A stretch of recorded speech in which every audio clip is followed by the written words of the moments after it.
స్వాతంత్రం రావడం జరిగింది.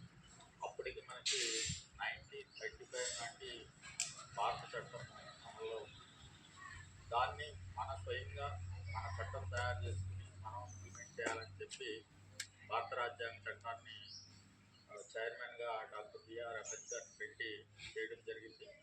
అది 2 సంవత్సరాలు, సుమారుగా 2 సంవత్సరాలకి 1950 నవంబర్ 26కి మన చట్టము కాన్స్టిట్యూషన్ రెడీ అయింది. బట్ ఒక ప్రాముఖ్యమైనటువంటి డేట్ ఉండాలి మన కాన్స్టిట్యూషన్ని అమలు చేయాలని చెప్పి అప్పటి పెద్దలందరూ భావించి అప్పుడు ఏంటంటే జనవరి 26 అంతకుముందు అంటే 1947 జనవరి 26ని అప్పటి కాంగ్రెస్ పార్టీ ఏంటంటే బ్రిటిష్ ప్రభుత్వము దేశాన్ని వదిలి వెళ్ళిపోవాలని చెప్పి చెప్పడం జరిగింది. అంటే అంతకుముందు వరకు చాలా ఉన్నాయన్నమాట, సగం వెళ్ళాలా లేకపోతే కొద్దిగా మనం చేయాలని చెప్పి.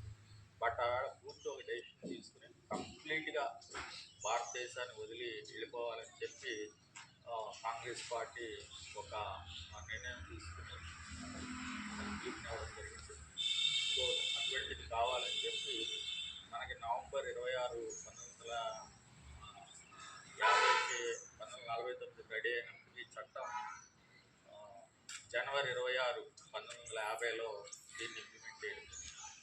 అంటే ఆగస్టు 15, 1947కి 1950 జనవరి 26కి మధ్య 1935 నాటి భారత చట్టం అంటే బ్రిటిష్ గవర్నమెంట్ నాటిది ఇంప్లిమెంట్ అయ్యేది.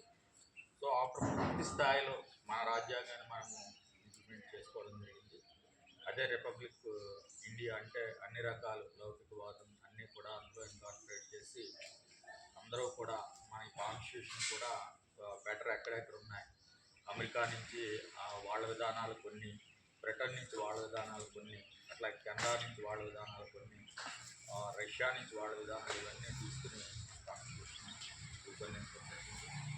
దాన్ని మనం ఇంప్లిమెంట్ చేసుకుని మన చట్టాన్ని ఇంప్లిమెంట్ చేసుకునే శుభదినంగా జనవరి 26, 1950. అదేవిధంగా ఇది 76వ గణతంత్ర దినోత్సవం.